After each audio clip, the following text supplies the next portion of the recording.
نبی کو حکم ملا یا ایھا الرسول رسول کلوا من الطیبات واعملوا صالحا، میرے محبوب صلی اللہ علیہ وسلم پاکیزہ کھانا کھاؤ، پاک کھانا کھاؤ، کما کے کھایا کرو، کلوا من الطیبات واعملوا صالحا انی بما تعملون علیم۔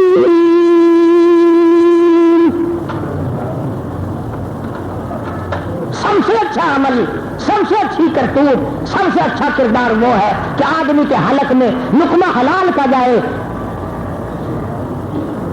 کسی صحابی نے عرض کیا یا رسول اللہ صلی اللہ علیہ وسلم دعائیں مانگتے ہیں قبول نہیں ہوتی، اللہ اکبر، کیا نشانی بتلائی ہے، کیا علامت بتلائی ہے سرکار مدینہ صلی اللہ علیہ وسلم نے؟ فرمایا کپڑا حرام ہو، پیٹ میں کھانا حرام ہو، آنکھ حرام دیکھتی ہو، زبان حرام کھاتی ہو، کان حرام سنتے ہو، پیروں سے حرام کی طرف چلا جائے، ہاتھ حرام پکڑتا ہو، اور پھر کہتے ہو یا رب یا رب یا رب، پھر حضور نے فرمایا کچھ نہیں بنتا، آسمان کے دروازے بند کر دیے جاتے ہیں۔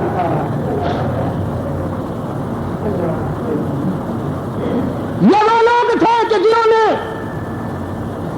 اپنی آن کے بارے میں نہ سوچا، اپنی شان کے بارے میں نہ سوچا، پروردگار نے ان کو نوازا یہ بنے۔ ہجرت والی رات آئی، میں کہتا ہوں کہ اگر صدیق اکبر کو تسلیم نہ کرو گے تو نبی کی نبوت صحیح معنوں میں نہیں رہتی۔ اگر صدیق نہیں پھر ہجرت کا کیا مقام ہے، ہجرت کا کیا مفہوم ہے، پھر ہجرت کس بلا کا نام ہے؟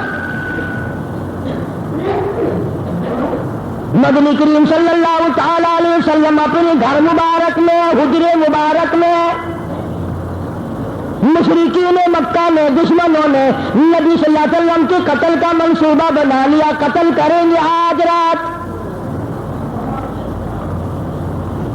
ابو جہل اپنی ساری پارٹی لے آیا اور لا کے نبی صلی اللہ علیہ وسلم کے حجرے مبارک کے چاروں طرف کھڑے کر دیے، ننگی تلواریں ہاتھ میں دے دی اور ان کو پکا کیا کہ تم نے ہلنا نہیں یہاں سے۔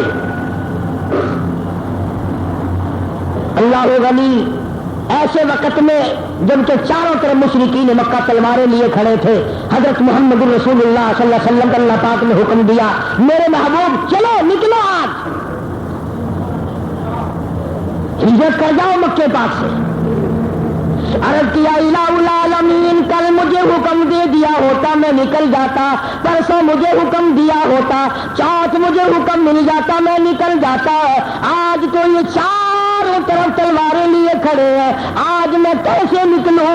فرمایا میرے محبوب اگر میں کل نکال کے لے جاتا، پرسوں نکال کے لے جاتا، چوتھ نکال کے لے جاتا، یہ کافر کہتے ہمیں پتہ نہیں چلا، ہم یوں کر دیتے، ہم یوں کر دیتے، مزہ تو آ جائے گا یہ چاروں طرف تلوار لیے کھڑے ہوں اور میں آپ کو سب کی نظروں سے بچا کے لے جاؤں۔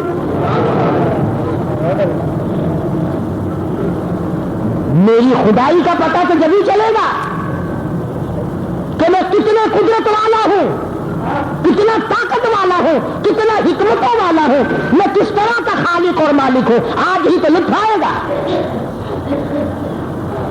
آپ چلے، توجہ رکھیں۔ عرض کیا الہ العالمین مکے والوں کی امانتیں میرے پاس ہے، اگر وہ واپس نہ ہوئی اعتراض کریں گے نبی ہو کر کھا گیا۔ کبھی کسی امتی نے بھی پرواہ کی کہ اگر میں کسی کا کھا کے مر گیا تو میری قبر برباد ہو جائے گی، میری حشر برباد ہو جائے گی، تباہی پھر جائے گی میری؟ ڈر ہو تو ہم لوگ یہ سوچیں۔ جناب رسالت میں آپ صلی اللہ علیہ وسلم نے فرما دیا الہی میں یہ امانتیں کیسے واپس کروں؟ آواز آئی مکے والوں کی کھجوریں علی مرتضیٰ شیر خدا کے حوالے کرو۔ جناب علی مرتضیٰ رضی اللہ تعالیٰ عنہ کے حوالے کرو، مکے والوں کا کپڑا ان کے حوالے، مکے والوں کی کھجوریں اے علی تیرے حوالے، مکے والوں کا ستو تیرے حوالے، مکے والوں کا کپڑا تیرے حوالے، میرے محبوب کا بستر تیرے حوالے، میرے محبوب کا حجرا تیرے حوالے، مکے والوں کی امانت ساری تیرے حوالے، پر ابو بکر میری کالی کملی والے کی نبوت والی امانت تیرے حوالے۔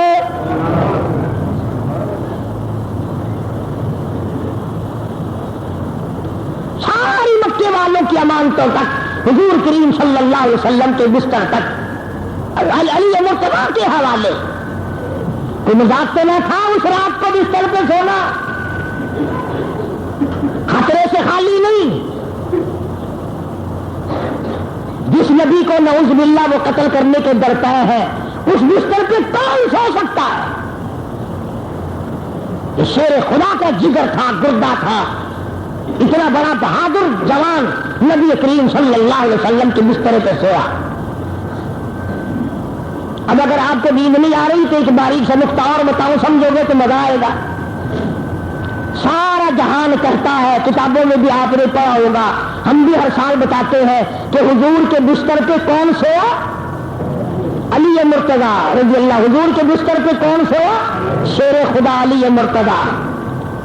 سب نے سنا ہوگا کہ حضرت علی سوئے۔ ایمانداری سے بتاؤ، اگر حضرت علی کے دل میں یہ خطرہ ہو کہ نبی کو تشریف لے گئے، سارا مکہ دشمن ہے اور سارا مکہ پکڑنے والا ہے، ہاتھ نہ لگ جائے، پھنس نہ جائے، مصیبت نہ آ جائے، نعوذ باللہ شہید نہ کر دیے جائے، اگر یہ خطرات ہوں تو نیند آ سکتی ہے؟ کسی کے بیٹے کو پولیس لے جائے پکڑ کے، ماں باپ کو نیند آتی ہے؟ نہیں نیند آتی۔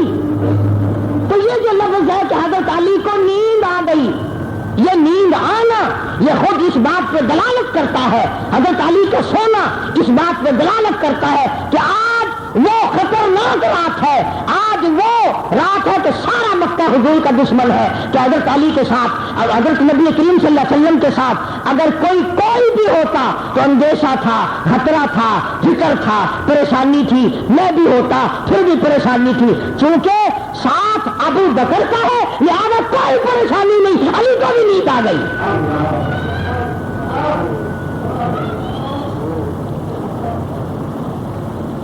یہ تو اور جناب صدیق اکبر رضی اللہ تعالیٰ عنہ کا مناقب اور فضیلت ہے کہ علی مرتضیٰ کو بھی اطمینان ہوا کہ صدیق کا ساتھ ہے لہذا کوئی خطرہ نہیں۔ پھر اللہ پاک سے حضور کریم صلی اللہ علیہ وسلم نے پوچھا، یا اللہ میں کس طرح نکلوں؟ گے تو چاروں طرف کھڑے ہیں۔ فرمایا ایک مٹھی مٹی کی اٹھاؤ اور ان کی طرف پھینک دو۔ وما رمیت اذ رمیت ولکن اللہ رماها۔ الہی میں کس کس کی طرف پھینکوں؟ یہ تو چاروں طرف کھڑے ہیں۔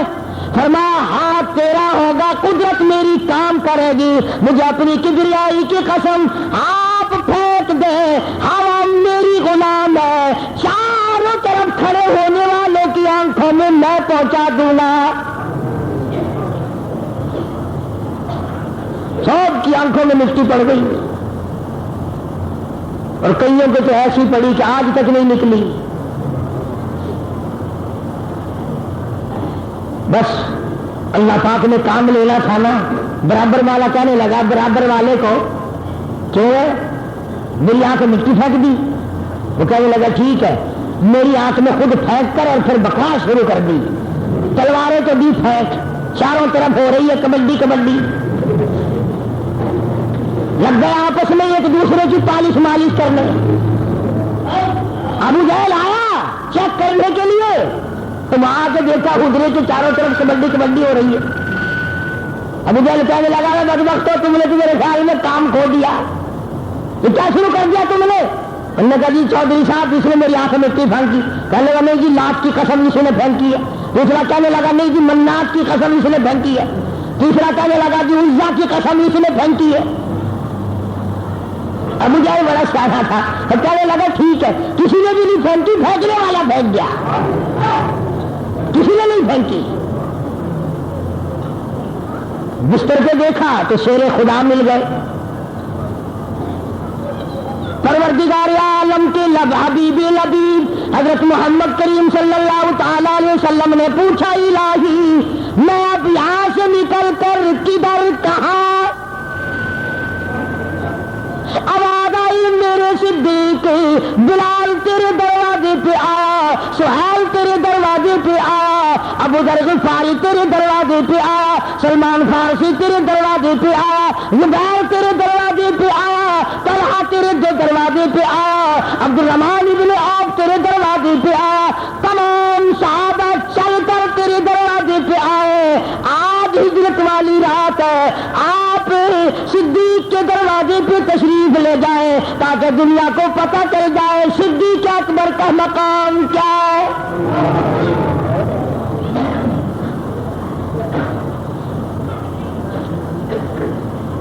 نبی کریم صلی اللہ علیہ وسلم خود جناب صدیق اکبر کے دروازے پہ تشریف لائے اور اللہ نے حکم دیا، فرمایا میرے محبوب چلتے چلو سورت یاسین پڑھتے رہو۔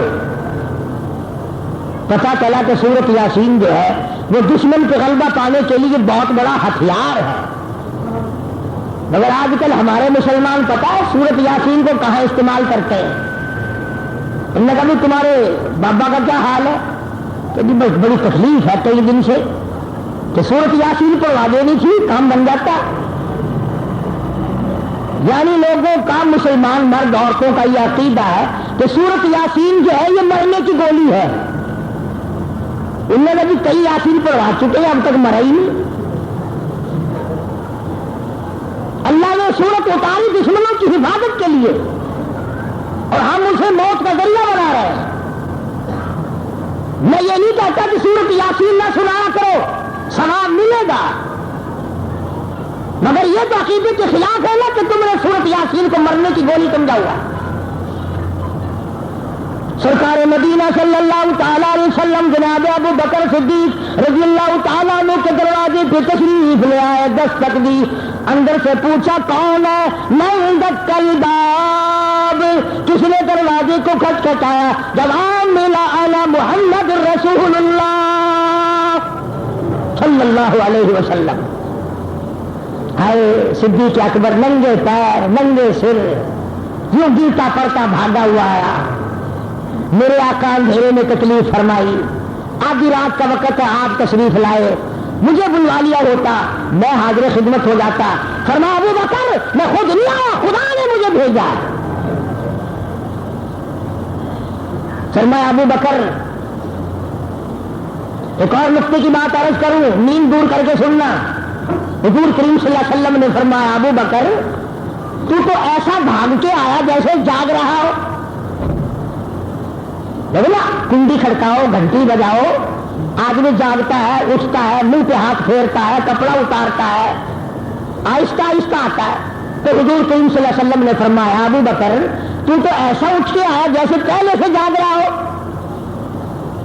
فرمایا پہلے سے آپ کی کیا مراد ہے؟ فرمایا شام سے جاگ رہا ہو، نیند تجھے آئی نہ ہوتی ہے تو ایسے آیا جیسے جاگ رہا تھا۔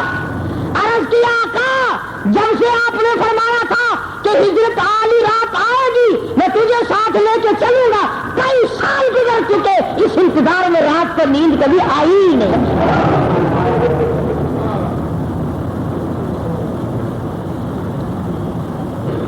ہر رات انتظار کرتا ہوں، کبھی نیند نہیں آتی آپ کو۔ فرمایا پھر ہجرت کا حکم مل چکا، تیاری کرو، کوئی سواری تیار کرو۔ عرض کیا سواری تیار کر رکھی میں نے؟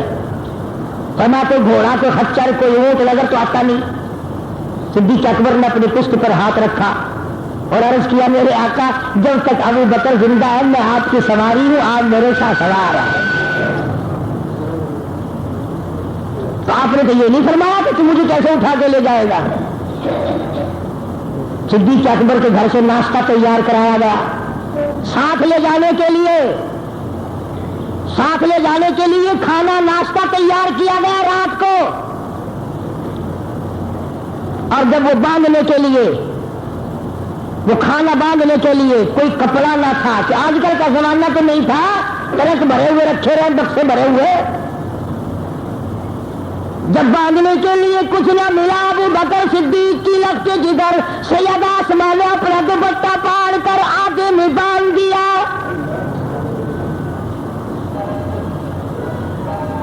آدھا کپڑا اپنا دوپٹہ پاڑ کر اس نے حضور کریم صلی اللہ علیہ وسلم کا ناشتہ باندھ دیا اور آدھا اوپر لپیٹ دیا. تو نبی کریم صلی اللہ علیہ وسلم کا دریائے کرم جوش میں آیا کہ کپڑے کی تنگی ہے, کپڑے کی ضرورت ہے. میری محبت میں صدیق کی بیٹی نے کپڑا پھاڑ کر باندھ دیا. یہ رحمت والا ہاتھ سر پہ رکھا اور فرمایا اسماء بتانا نہیں ہم کدھر گئے ہیں.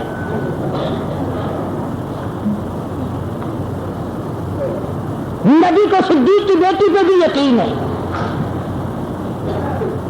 بس حضور کریم صلی اللہ علیہ وسلم تشریف لے گئے اور جب مشرکین مکہ نے, مکے کے کافروں نے حجرہ خالی دیکھا, بستر پہ شیر خدا علی مرتضیٰ رضی اللہ تعالیٰ عنہ ملے, وہ اس کے بعد حضور کریم صلی اللہ علیہ وسلم کو تلاش کرنے کے لیے نہ بلال کے مکان پہ گئے, نہ سہیل کے مکان پہ گئے, نہ عثمان کے مکان پہ گئے, نہ کسی کے دروازے پہ گئے. وہ سیدھا قافلہ چودھریوں کا, مکے کے سرداروں کا چل کر صدیق کے دروازے پہ آیا. چلو میری نہیں مانتا تو مکے کے کافروں کی مان جا, ان کا بھی یہ یقین ہے اگر نبی کالی کملی والا صلی اللہ علیہ وسلم اپنے گھر میں نہیں اور کسی کے یہاں نہیں ملے گا, اور کسی کے یہاں نہیں ملے گا, چلو ابو بکر کے دروازے پہ وہاں ملے گا, کیونکہ نبی اور صدیق میں جدائی ممکن نہیں. نبی اور صدیق کی جدائی مشکل اور محال ہے. چنانچہ سیدھے صدیق کے دروازے پہ آئے, دستک دی, ابو بکر کی بیٹی سیدہ اسماء رضی اللہ تعالیٰ عنہا باہر نکلی. چھوٹی سی بچی ہے مگر آپ اس بچی کو نہ دیکھیں, وہ آپ دیکھیں جو اس کے سر پہ گرا ہے. اس نبی کی عظمت کو دیکھیں جس کے لیے دوپٹہ پھاڑ کر اس بیٹی نے کھانا باندھ کے دیا. وہ مکے کے چودھری کہنے لگے لڑکی تیرا ابا کہاں ہے, تمہارا نبی کہاں ہے؟ آئے آئے یہ نہیں کہتی کہ مجھے کوئی پتہ نہیں. اللہ ہوگا نہیں. خطرہ کتنا زبردست ہے, کتنا بڑا اندیشہ ہے, کتنا بڑا خطرہ ہے. مکے والے سارے چودھری دشمن ہیں. اس وقت بھی اللہ والی نے جھوٹ نہ بولا. آج ہم سفید داڑیوں والے ہو کر جھوٹ بولتے نہیں شرماتے. قبر کے ہم قریب ہو جاتے ہیں, جھوٹ بولتے ہوئے نہیں شرماتے. وعدہ خلافی کرتے ہوئے ہمیں شرم نہیں آتی. کسی کا دل دکھاتے ہوئے ہمیں شرم نہیں آتی.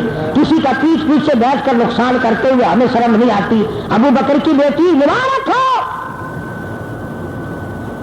یہ نہیں کہتی مجھے پتہ نہیں ہے. کہنے لگے اور مکے کے سرداروں تم تھوڑے آدمی ہو, سارا مکہ اکٹھا کر کے لاؤ اور صدیق کی بیٹی سے نبی کا پتہ پوچھ کے دکھاؤ.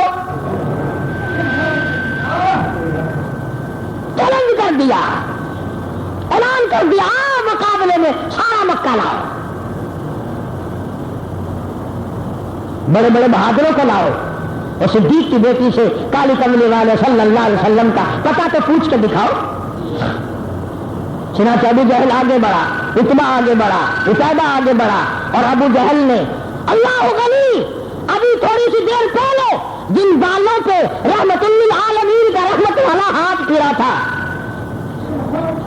ابھی مکے کا چودھری ان بالوں کو پکڑ کر سیدہ اسماء کو گھما کر پٹاخ سے پتھر میں دل مارا. پیشانی پتھر میں لگی, پتھر کی نوک گڑی, لہو کی دھار دور جا کے پڑی. مگر ابو بکر کی بیٹی اب بھی کہتے ہو مکے والا قیمہ بنا سکتے ہو پر سرکار مدینہ کا پتہ نہیں پوچھ سکتے. تم میری جان نکال سکتے ہو, تم مجھے ختم کر سکتے ہو, مجھے محمد عربی صلی اللہ علیہ وسلم نے منع کیا ہے. تھپڑ مارے. ابو بکر کی بیٹی نے منہ کے تماچے پہ کھا لیے مگر سرکار کا پتہ نہ بتایا. یہ مار کے گئے. ادھر صدیق کی بیٹی غار ثور میں کھانا لے کر کے گئی, رات اندھیری ہے. محمد کریم صلی اللہ علیہ وسلم کی جب نظر پڑی سیدہ اسماء کا منہ سوجا ہوا ہے, تو فرمایا آسماں کہ تیرے منہ پہ کیا ہوا؟ عرض کیا میرے آقا کچھ نہیں. فرمایا کچھ تو ہوا ہے. بچی تھی رونے لگی, یا رسول اللہ مجھے مکے والوں نے مارا. رحمت کائنات صلی اللہ علیہ وسلم نے جھولی پھیلا دی, یا اللہ ابو بکر کے گھر پہ کرم فرما, چھوٹے بڑے سارے میرے لیے مار کھا رہے. اور ابو بکر صدیق رضی اللہ تعالی عنہ کا تو وہ گھرانہ ہے کہ جس گھر میں ہائے ہائے کیا کیا چیزیں میں آپ کو سمجھاؤں. اگر تمہارے دروازے پہ کوئی گورنر, کوئی صدر, کوئی وزیر شادی کے لیے آ جائے, سارے محلے کے منہ میں پانی آ جائے گا, لوگ بھی مزے ہو گئے. گورنر سے رشتے داری ہو گئی, صدر سے رشتے داری ہو گئی. ارے ابو بکر وہ ہے جس کے دروازے پہ دو جہان کے بادشاہ امام الانبیاء خود دلہا بن کر تشریف لائے. اور اس وقت صدیق اکبر رضی اللہ تعالیٰ عنہ کے کندھوں پہ جب حضور سوار ہوئے تو دونوں ہاتھ صدیق کے سر پہ رکھے, یہ ثابت کر دیا یا ابو بکر کے سر پہ میں محمد رسول اللہ کے ہاتھ ہے, اس کو کچھ نہ کہنا. اسی کو کم کر مرحوم کہتا ہے آئی ہجرت والی رات بھلی, آئی ہجرت والی رات بھلی, جس رات حضور کی ذات چلی. صدیق اکبر دے مانگا تے محبوب خدا دیا تلیاں میں علم کیا راتا غار دیا. سائی لال جو گزریا تلیاں میں, کسی کو زندگی میں 1 مرتبہ دیدار, کسی کو 100 مرتبہ دیدار, کسی کو 1000 مرتبہ دیدار, اور ابو بکر کو کروڑوں مرتبہ دیدار, اور آج بھی دیدار کر رہا ہے. تو میں عرض کر رہا تھا کہ جناب صدیق اکبر رضی اللہ تعالیٰ عنہ کی صداقت نبی کی نبوت سے اتنی وابستہ ہے, اتنی وابستہ ہے کہ اگر ہم ابو بکر کو نکال دیتے ہیں نہ دین بچتا ہے, نہ اسلام بچتا ہے, نہ نبی کی نبوت بچتی ہے, نہ ہمارا ایمان اور یقین بچتا ہے. اس لیے کہ ابو بکر نہیں تو ہجرت نہیں, ابو بکر نہیں تو پھر وہ رات نہیں, ابو بکر نہیں تو غار نہیں, ابو بکر نہیں تو پھر حضور کے پہلا کلمے پڑھنے والا کون ہے. بہرحال کسی وقت میں بھی اور کسی حالت میں بھی جناب ابو بکر صدیق رضی اللہ تعالیٰ عنہ نے اپنے آپ کو پیچھے نہ رکھا. ان حضرات کا تو بیان کرتے کرتے میری تمہاری عمریں ختم ہو سکتی ہے, ان کی فضیلتیں کم ختم ہو سکتی ہیں. باقی انشاءاللہ آئندہ جمعہ اللہ عمل کی توفیق عطا فرمائے. وآخر دعوانا الحمدللہ رب العالمین. پرسوں شیرشاہ کالونی میں سیدنا ایوب علیہ السلام کے موضوع پر نہایت ہی مفصل اور نہایت ہی اہم طریقے سے کھلا بیان ہوا. 1.5 گھنٹے کی کیسٹ ہے, وہ تھوڑی سی کیسٹ لایا ہے, دروازے پہ آپ کو ملیں گی. سیدنا ایوب علیہ السلام یعنی پچھلے جمعے کی کیسٹ بھی شمار ہو جائے گی. اور وہ جو کراچی میں شیرشاہ کالونی میں کل کی رات بیان ہوا ہے وہ تازہ کیسٹ بن جاتی ہے کراچی میں, تو گیٹ کے ساتھ مل جائے گی. اللہم صلی وسلم وبارک علی سیدنا مولانا محمد النبی الامی الہاشمی وعلی آلہ وصحبہ. اللہ تبارک و تعالی ہم سب پہ کرم فرما. یا اللہ نبی کے صدقے, صحابہ کرام کے صدقے, سارے اللہ والوں کے صدقے ہم سب کی پریشانیوں کو دور فرما. عبد الرشید صاحب مدینہ گلاس فیکٹری والے کی طبیعت ٹھیک نہیں رہتی, اسپتال سے آیا, اللہ سے استقامت عطا فرما. بہت ہی ہمارے سب کے قریبی دوستوں میں سے, خدمت گزاروں میں سے ہے, اور بھی جتنے بیمار ہیں یا اللہ سب کو شفا عطا فرما, سب کی تندرستی عطا فرما. مسجد کے لیے خدمت کی ہے کسی نے 100 روپئے کہ اللہ تعالیٰ اس کے مال و جان برکت عطا فرمائے. پروردگار عالم ہم سب کی خطاؤں کو معاف فرما. یا اللہ ہمارے جرموں کو معاف فرما, ہماری شاکاریوں کو معاف فرما. یا اللہ اچھے کام کرنے کی توفیق عطا فرما. یا اللہ قبر کی زندگی صحیح بنا, حشر کی زندگی صحیح ہو جائے. یا اللہ اپنے فضل و کرم سے ہم سب کی جھولیاں بھر دے. یا اللہ سب کی اولاد کو نیک اور نمازی بنا, ہم سب کے گھروں کو مسلمانوں والے گھر بنا, قرآن اور نماز اور ایمان سے آباد فرما. یا اللہ اپنے فضل و کرم سے ساری پریشانیوں کو دور فرما دے. ملک پہ کرم فرما, ساری مخلوق پہ کرم فرما, ساری دنیا کے معاملات کو آسان فرما دے. یا اللہ دشمن کی دشمنی سے بچا، ظالم کے ظلم سے بچا، شریر کی شرارت سے بچا، حاسدوں کے حسد سے بچا، فتنہ پردازوں سے بچا۔ یا اللہ جناب ابو بکر صدیق رضی اللہ تعالیٰ عنہ کے ذکر خیر کی برکت سے دو جہان میں بھلائی عطا فرما۔ یا اللہ جیسے وہ نبی کا عاشق تھا، نبی کی عظمت اور محبت دل میں لیے ہوئے تھا، ہمیں بھی اس کا کچھ حصہ عطا فرما۔ یا اللہ اہل بیت کا بھی خادم اور غلام بنا، صحابہ کرام کی عظمت محبت عطا فرما، نبی کے سارے گھرانے کا غلام بنا، نبی کے سارے دربار کا ہم سب کو خادم بنا، مسجد مدرسے کے خدمت گزاروں کے مال جان برکت عطا فرما۔ ربنا تقبل منا انک انت السمیع العلیم وتب علینا انک انت التواب الرحیم۔ جتنے بھی ہیں جہاں جہاں کام کرتے ہیں، جو جو کاروبار ہے، یا اللہ سب کے کاروبار برکت عطا فرما، روزی رزق میں وسعت عطا فرما، جس کے ذمہ قرض ہو ادا کرنے کی صورتیں پیدا فرما۔ صلی اللہ علیہ حبیبہ محمد و آلہ و صحبہ اجمعین برحمتک یا ارحم الراحمین۔